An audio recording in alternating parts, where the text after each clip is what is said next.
kami ini bukan mau melawan pasangan pemohon 1-2. Kami ini datang hanya ingin kasih tahu.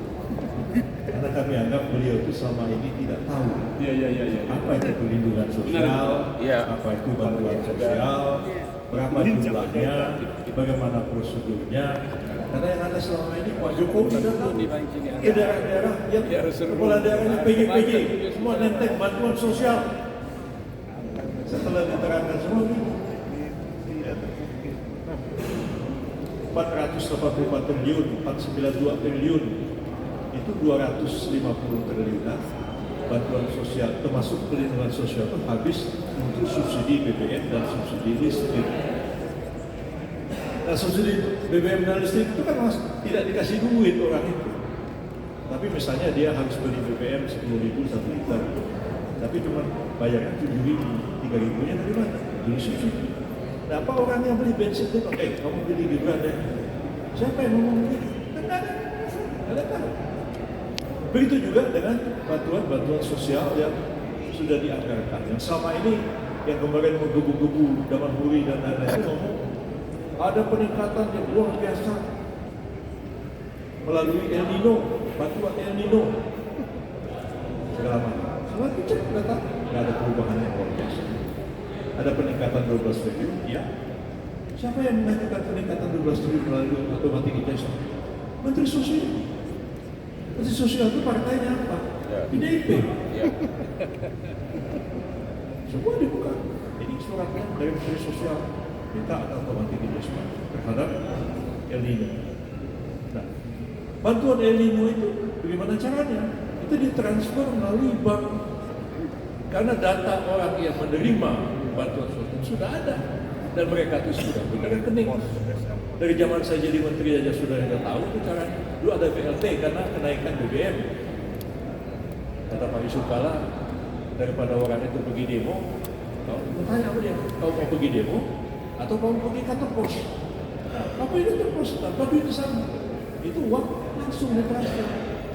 Nah, sekian juta orang yang punya rekening dan ditransfer bantuan El Nino itu.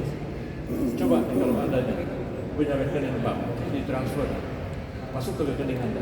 Terus siapa yang bilang sama Anda, kamu pilih Prabowo Gibran ya? Siapa yang mau pilih? Gak ada itu. Dia mau milih siapa ya? Jadi naif sekali tuduhan-tuduhan selama ini. Mereka tidak mengerti dan tidak tahu tentang seluk-beluk perlindungan sosial dan bantuan sosial itu. Jadi kami hadirkan Pak Aceh hanya untuk mengajari mereka, ini loh yang dimaksud perlindungan sosial, ini loh yang dimaksud dengan bantuan sosial. Apa mungkin orang dikasih subsidi BBM, subsidi listrik, terus ada listriknya terus ngomong, kamu pilih Prabowo Gibran ya. Terus dia beli bensinnya ngomong beli Prabowo Gibran. Siapa yang ngomong? Ditransfer uangnya melalui elektronik transfer, dikirim pakai wesel milik kantor pos. Siapa yang ngomong? Supaya pilih Gibran, pilih Prabowo. Nggak ada sama sekali. Lebih banyak asal ngomong daripada pembuktian. Nanti habis ini ada dua ahli kita hadir, Pak Kodari sama Pak Hasan Nasbi. Kita kasih panggung sama dia akan membuktikan dari hasil penelitian dan survei bahwa bantuan sosial itu tidak ada efeknya terhadap terpilihnya seseorang kandidat dalam pemilihan presiden. Dia lain. Kita senang nih, kita udah capek, lebih baik nanti habis buka puasa, biar ada panggung buat Kodari sama Hasan Nasbi untuk menjelaskan, biar seluruh rakyat melek matanya, tahu bahwa yang selama ini diomong-omongkan dalam sidangnya pemohon 1 dan pemohon 2 itu lebih banyak narasi, tuduhan-tuduhan tanpa bukti sama sekali. Sore ini kelihatan tampangnya pada lemas. Lemas semua mereka, lemas. Setelah jelaskan. Lemas. Kita yang segar ya. Tak bisa ngomong apa-apa lagi. Dituduh ini El Nino untuk mana? Tak tahu yang musuh siapa? Risma. Besok Risma datang ke sini. Siapa ada cocok? Suruh Risma berdiri di sini. Betul nggak Ibu? Yang minta yang melakukan automatic adjustment untuk El Nino sehingga terjadi peningkatan belasan triliun. Dan bagaimana caranya Ibu mentransfer uang itu kepada penerima?